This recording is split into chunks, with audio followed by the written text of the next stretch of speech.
Today we are chatting. About what? I'm not quite sure yet. I have many things I need to think about, and so I'm inviting you in to my mind for this.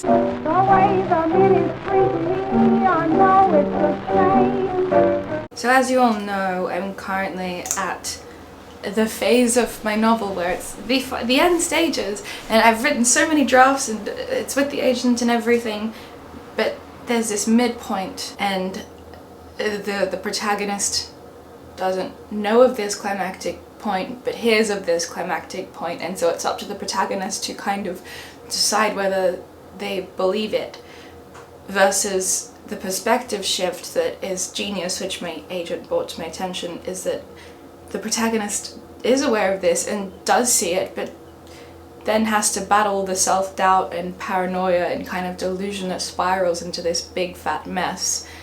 And it's genius, really, and I'm very grateful that she brought that to my attention, but it does mean that I have to think about it a lot and now rewrite, not plot changes, no plot changes, everything stays the same, but a perspective shift. Because imagine you see something dreadful, terrible, awful, by the way, but you think that the people who did that wouldn't do that to you. They wouldn't even consider that, and so you think, oh, I must have just imagined that. Goodness me, I'm an awful person to think that people would even do that. I must be so insecure and so mad by this. That's where I'm currently at, and it's been taking a lot out of me because it requires a lot of thinking, and these scenes that I've kind of written and rewritten over and over and over and over, it's driving me mad now, and now I feel like I'm going mad with the protagonist, and so I have to keep on taking these breaks, but then also there's these projects shuffled about amongst all these things. I really can't multitask. This perspective shift feels very important to me, and so I'm placing a lot of stress and value on it, as one should, I suppose, if this is your life's work. Well, not life, just the past 3 years. I feel like the last time I did this kind of video where I sat down and got ready and just chatted was kind of musing about my novel as well, but I was in a very different place with it then, a very different place. A lot has changed since then, and I thought that I wouldn't, but that's the beauty of these ever-evolving kinds of projects. Moving on from that is other projects, because I get very, especially now that it's winter, and I know that you're seeing some sun right now. This is the first winter sun we've had in days. It's been snowing, but now that I'm kind of moving into winter, in winter I find this is normal for everyone, but this sense of introspection and this sense of what do they say? Locking in. For those unfamiliar with the affectionate slang term, is to just give up earthly, not give up, but sacrifice earthly pleasures for projects and that kind of thing. I think it's primarily used for a lot of gym buddies. Gym bros specifically use the term locking in for ignoring females and just going to gym and focusing on themselves. They're locking in. That kind of thing. Well, I'm doing that this winter, but for projects. I'm looking in for projects. There's so many really cool ideas that I have at the moment, and I feel like I'm kind of merging these ideas and these concepts with these things that I've wanted to do for a while but haven't known how. I'm very excited, actually. There's so many really cool things in the works. I've got this big master doc list of ideas for projects that are both tangible and projects that are more experimental, kind of performance art pieces. I posted something on my story the other day about how having a persona online is a performance art piece, and how a lot of people get confused. Your favorite influencer, or not influencer, I suppose is a different word, but your favorite persona on the internet. The Latin root of the word persona is mask. Personas are like characters, and obviously everyone's character is different, how they present themselves, but when you have an online body, this is a very different thing, because this character is this commodifiable concept that some people create, but for some people it comes about naturally. I do want to write an essay on this. I am going to write an essay on this, but I have to sit with it a bit first. It's hard to know what I should say and what I shouldn't say based on the development of my persona. I don't want to tear those walls down and for everyone to go, oh, she was a fake the whole time, because it's not like that. Obviously myself is very much my persona, and this thing kind of bleeds into it, and what feedback you get on the internet for what you put out there of yourself, it's very obvious and very natural thing to think, okay, when I do this kind of thing people like that and I get good feedback. If I do this kind of thing people don't care, so I'm going to do more of this good thing that gets a good reaction. And that inevitably bleeds into this persona that's created, because you're leaning into more of one thing that you expect people to enjoy from you, this kind of character in a sense. It's not this malevolent, intentional thing that I'm going to make this big experiment on the internet and see what people do. It's very much just a natural merging of states when you do put yourself out there to be consumed as art. Am I making any sense? We're in this really interesting era of onlinehood. Onlinehood is not a word, but it is now. I'm Shakespearing it. People are dying for authenticity. There's nothing really authentic anymore because everything's very heavily curated, and people are dying for this authenticity, but they still want this curation of people, and so people are kind of inventing and opting towards these characters that seem to be super genuine and authentic, but it's genuine and authentic in a way that is digestible for the internet. I'm sure you can think of people, these characters that have been birthed and are not necessarily characters because they can have somebody inside of them. It's interesting because when I posted about this, a lot of people thought that I said I wanted to write an essay about it, as in the whole kind of concept that goes behind it. A lot of people messaged me, DM'd me and said, yes, please do a tutorial on how to have an online persona and get lots of followers. I think the point went right over your head. That's not what I was talking about at all. I was talking about the concept that goes into it and the fact that it is this kind of performative art piece and this commodifiable self that merges this whole thing, la la la la la la la. I think it seems really dazzling and wonderful, and I understand why people want a tutorial of how to create a persona, but I don't think there is a tutorial. I think it comes about based on the feedback and the propulsion of the internet that you end up as your personal nook and cranny. That was such a silly sentence. I've got so many thoughts about it. Also, personas have existed forever, you know, they've been doing it forever. Think Marilyn Monroe was doing it in the 50s, Charlie Chaplin was doing it in the 30s, who else? Andy Warhol was doing it in the 60s, as my friend Charlotte so wonderfully brought to my attention. That it's these true selves that emerged with this version of self that they know is ultra-sellable and commodifiable. I'm going to stop talking about that now. I'm drinking a lovely tea from my mug that is now ironic because it says, I run on caffeine and red lipstick and I am officially banned from coffee. We can talk about that now. The kind of person that I am, I'm all or nothing. I do not know moderation, and I've always avoided coffee because I have a heart condition. This is blush. I have a heart condition and I'm not meant to have things that speed my heart up. I have SVT, which is supraventricular tachycardia something or other, and it just means that my heart has an extra passage, and the electricity currents that come in one side, I'm just showing you like you can see, the electricity currents that come in one side, sometimes there's an extra passage that can get triggered and your heart beats very, very, very, very fast. And it's not, the type that I have isn't dangerous, it's just something you live with, and it's my whole life, so my heart just beats faster than the average person's heart. So thus, I've avoided caffeine. But then I discovered in Sicily, when I was in Sicily in June, I discovered how wonderful caffeine was, because you know how the Italians do an espresso after every meal and it makes you feel alive and wonderful. And then I got so hooked, because I was so tired all the time, because we were just partying and playing. And so I'd have 2 hours sleep and then have 3 coffees and then I'd feel amazing. And suddenly this buzz was just so fun and I couldn't stop doing it. And then I brought that back, and then for months after that, even back in London, I was addicted to caffeine, deeply addicted to caffeine. I would wake up, I'd have a really strong black coffee, and then around 11 AM I'd have another entire French press of black coffee, and then I'd have another entire French press around 3 PM, because also that was when I was working heavily on more of the bones of certain projects, such as my novel.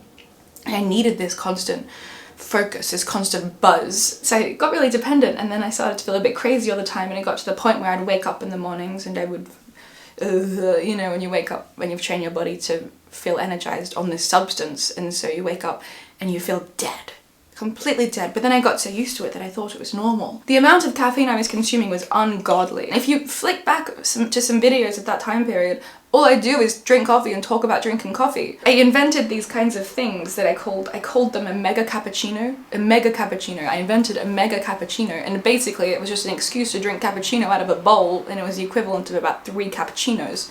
And I'd dip a croissant in it and romanticize it, but anyway, it all got to me at one point, about 5 weeks ago. I'm just brushing my eyebrows. About 5 weeks ago, 6 weeks ago, it all got to me. There was this point and I had to call the ambulance because my heart was being very cheeky, because I was being cheeky to my heart, my beautiful heart. And so I had to quit caffeine cold turkey. Also, cigarettes, but let's not talk about that. We're going to talk about that another time on a different platform that's not as monetized. The process of quitting coffee, the first 2 weeks were the hardest 2 weeks. It sounds so silly and so juvenile, but it is an earnest addiction, a caffeine addiction. They were the hardest 2 weeks, and it sounds so pathetic saying that. Like, yeah, sure, there's probably people who are trying to wean themselves off of methamphetamine and heroin. Not me. Oh, poor baby Dakota's trying to wean herself off coffee. But it was genuinely, I had withdrawals. I would wake up and I didn't feel human for 2 weeks. For 2 weeks I had to cancel everything just to lay in bed and try and get energy back, and I had no energy for 2 weeks, and I felt like I was living in this dream, in this haze, and my brain wasn't mine.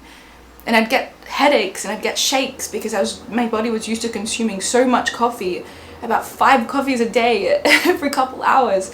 I drink coffees at 7 p.m. The 3rd week I started to come to a little bit more and could open my laptop and bear to look at it. Then around the 4th week was when my brain came back to me, and now I feel wonderful and I feel good all the time now. I detoxed the coffee out of my system, I have no dependency, and now I don't need caffeine at all. This is me, completely caffeineless. I know that this may be deceiving, but I've got myself back. And I've always been a very energetic, bubbly, focused person. Coffee took that away from me, and now I've got it back. Anyway, that's my story with my caffeine addiction. Recently I've been noticing this really strange, wonderful kind of thing occur where because I'm always writing, and because I'm always inventing stories, and because I'm writing poems, and because I really digest situations as they happen and kind of mythologize them as I do with my mind, I think a lot of memories that aren't mine are mine, which is kind of crazy. It's slightly mad, actually. If I write something in my novel, for example, I was speaking to a friend the other night and they asked me about my siblings, and because I've been writing for so long in this really intense first-person narration of this character who has a brother. I don't have a brother. I've got 3 sisters, 3 little sisters. I've never had a brother. But immediately my response when she asked about siblings was, yes, I've got an older brother. I don't have an older brother. It felt like I genuinely did. I felt mad by that. That truly maddened me. I am going to do eyeliner. This is just e.l.f. I think this is a very affordable one that I do very much enjoy. I'm famously not good, if you're new here, I'm not good at makeup. I'm just using this as a chance to yap whilst I get ready. I had an experience the other day where I had this childhood memory that I thought was mine. I thought this childhood memory was mine, of riding a bike with training wheels. I was very young, a little girl, riding a bicycle with training wheels still attached in my backyard of my childhood home into this big rose bush. This big rose bush of this conglomerate of roses with all these thorns and everything, and I rode in and I fell in and I started screaming and crying for my mum, who came out to save me, and I could feel all the thorns in my skin. I thought this was my memory for a very long time, and then I told her about it and she said, Dakota, that never happened. That happened to me. I told you about that as a memory from when I was a child.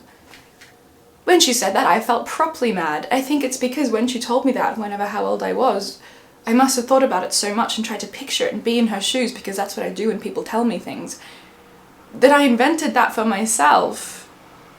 And that made me feel crazy. But please tell me if you experience this, or if this is some kind of psychological phenomenon for chronic thinkers. But I really did think that I was mad from that. I thought that she was pulling my leg as well, because who does that? I've got some friends where I'm gonna do my eyeliner and get back to you because I can't multitask. My eyeliner's done.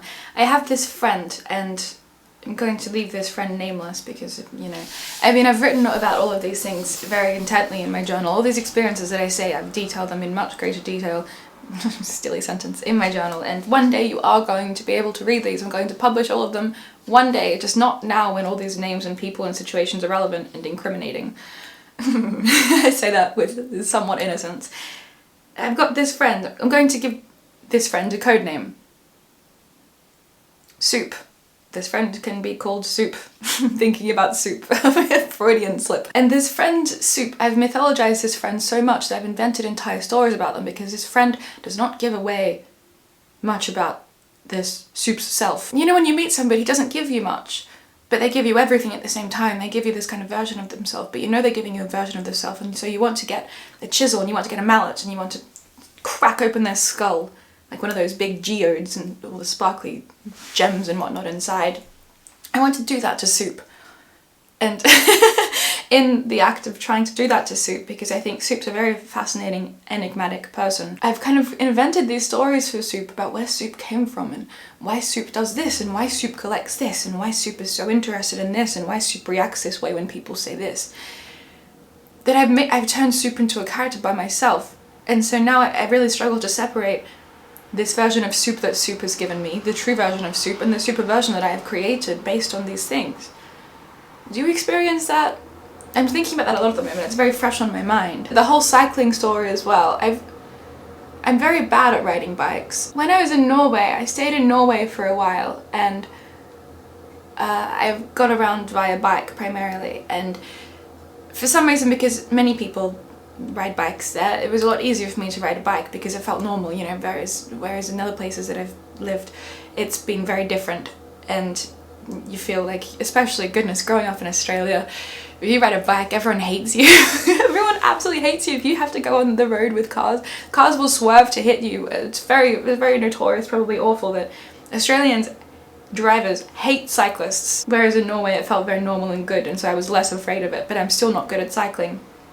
And I remember I was cycling up this big hill, this very big hill, and by the time I got to the top of the hill, I was exhausted. My legs felt like jelly, it was freezing, my body was so cold, but my insides were so warm, and I was so tired and confused. And I get to the top of this hill, and a car comes out. I get hit by a car on my bike, but you see, the car didn't drive into me, I rode my bike into the car. Because my legs were like jelly, and I kind of just into the car. And this man, in true Norwegian fashion, he didn't yell at me. He stepped out and he made sure I was okay, but in a very kind of, you know, you couldn't get much from him way. It was very, very reserved, this, you know, that kind of disposition of, why have you done this? Why did you do this? And I couldn't explain to him I did this because I can't ride bikes and I'm very tired and I went up a big hill. So I just said, I'm so sorry, I don't know what to do.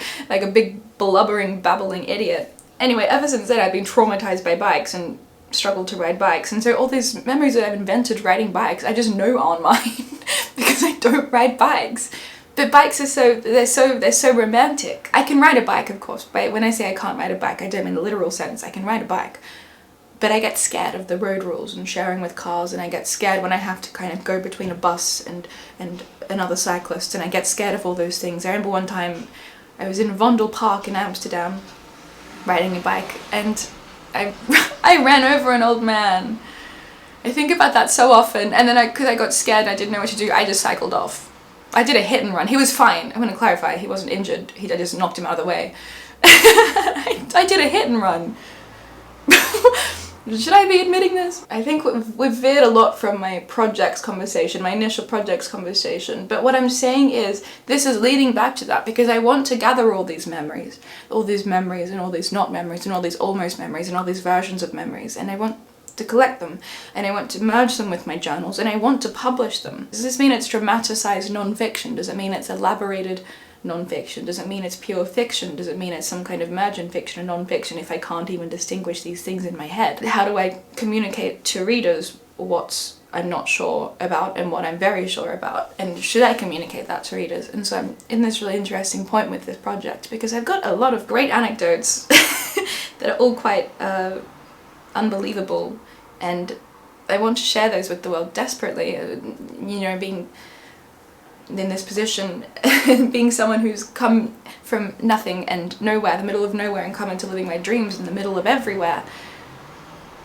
I want to be able to share that with people in my own way. I have been taking classes on trying to get back to the basics, the bones of writing and projects and creating. Whenever I overthink it, I have to go back to basics and strip it all back and take it back to the most base level thing, because you can't look at the, you're looking at the smaller stuff, you have to look at the bigger picture.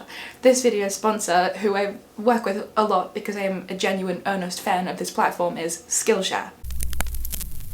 Skillshare is the largest online learning community for creatives, with thousands of classes led by industry experts across film, design, music, productivity, marketing, and more. Designed by creatives for creatives. There's a new and improved class system, including smarter class categories and new class topics. Skillshare can help you take your career, skills, hobbies, and passions to the next level. For me, autumn is a season of building on those half-formed what-if kinds of projects. As I've been saying, when the days get darker and colder, I find myself spending a lot more time thinking and ideally executing these. The class I'm currently taking to supplement my projects is this class on autofiction by Adam Janos. It's really helped me on what actually makes up autobiographical fiction as a whole. Not only am I a long-term user of Skillshare because I think accessible learning is wonderful and absolutely necessary, but I am also a teacher. I have my own class where I use my story to bridge the gap between hobby level and professional level creative writing. If you're interested, which I really hope you are, the first 500 people to use my link in the description will receive a 1-month free trial of Skillshare. I will see you over there. I think what I'm trying to get at with this whole kind of monologue is that I'm feeling very, do I say existential? The word existential is such a buzzword because it comes with the whole notion of philosophy, but we can also just strip it back to its bare bones of I'm feeling existential, I'm pondering existence, my existence right now particularly, and obviously that comes into play with a lot of projects. Everyone's going to ask me this, so I'm going to tell you right now. This is the Maybelline New York, I'm so bad at this, Superstay Matte Ink in the shade 50 Voyager. This is the dark red lipstick that everyone asks me about and obsesses about. Sometimes I put it on fully, but most days I just do this. Dab a little bit on my finger like that.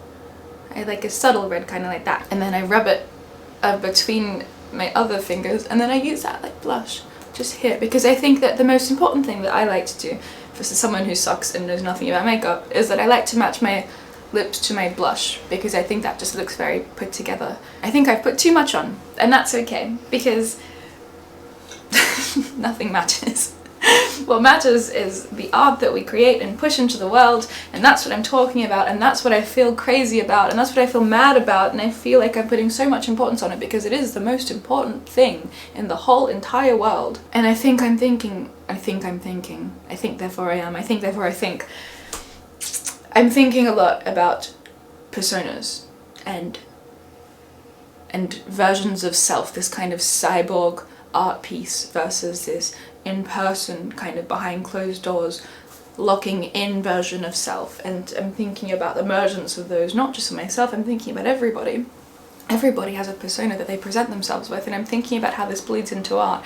And I saw this quote that I can't remember verbatim, and it wasn't a proper quote that somebody said, it was something somebody said in passing that I'm still obsessing about as I do. This is my favourite gloss, by the way. I love that I keep on stopping at really integral points of this monologue to just show you my little girl makeup. This is like a Typology ruby red lip oil, and it's my favourite thing to go over the top of my lips. Yes, that's how you use lip oil. Well done, Dakota. This quote that was something like, you can separate the art from the artist because the artist is not the art, but the artist is what sells the art. The version of the artist's self versus the art, they are separate things. They are inherently entwined, but they are separate bodies, but they do inform each other a lot. And I'm not saying anything revolutionary here, we all know this, but for somebody to just say this in conversation so casually really made me think a lot about it. And the artist is not the art, but the art comes from the artist. The artist sells the art. That's everyone, we all forget about the self-sacrificing act of selling art. And there's a lot that comes with it. I'm just existential about personas and creation and artist and art, and I'd love to hear what you have to say about this as well. If you've made it this far in the video, you're incredible. You have my heart. That's very impressive. Thank you, and I'm so sorry. But please do tell me what you think about all of this, because I'd like to have a conversation about this, very much so. And now as somebody who's just listened to my entire monologue, you are now forced to interact with this and tell me what you think, because I really do. I want to have conversations about this. I wonder if there's kinds of platforms that you can kind of have conversations about this, because a lot of the times when I invite conversations in the comments kind of get lost amidst the other comments, and then I forget about the comments and look at the comments for a few days and then never look at them again because the next project will take place. This is Earl Grey tea, by the way, with honey and milk. My favourite way to drink teas. That's the kind of hyperfixation that I don't think will ever go away. I think that this is just a lifelong, genuine treat that I very much enjoy. I don't think it's a fad. I think this is very much who I am. Who I am is in this mug of tea. This is my current favourite scent in the whole entire world, and it is Perfumer H White Smoke, and I got it for myself for my birthday. But my actual real true favourite earnest things that are very special to me and hold dear to my heart, I get a bit weird about showing them, because I know that my job as somebody with a platform is to, you know, people are going to be inherently influenced to get what I get because I love it so much and I speak so highly of it, and that's a wonderful thing. But when it's really, when it feels like it's part of here, which is so stupid because I'm talking about a scent right now, when it feels like it's a part of here, I get scared because I think it's not sacred anymore. This sacred thing isn't sacred, but I'm trying to get out of that mentality because it's silly and everything is invented to be shared and enjoyed. It smells like mass. It smells like Sunday mass. It smells like the incense they use in church. And that's one of my favourite scents in the whole entire world, and I like to walk around and just smell like that. It smells very, I'm not quite sure how to describe it to those who don't know what Sunday mass smells like. A heavenly white smoke spreads in an oriental, woody, leathery universe. The notes of iris propel us with a vibrant and powerful energy, and then melts on a base warmed by the notes of sandalwood, tobacco, patchouli, oud, and benzoin. Is it pronounced oud? I don't know if it is pronounced oud, but this is my favourite scent and it's very special to me, and if you are influenced by me to get this, and that makes me happy because we can all smell wonderful together. Anyway, I'm yapping, I'm rambling, I need to leave. I'm procrastinating actually. This was great procrastination. I love you and I will talk to you very soon. Go create something or else.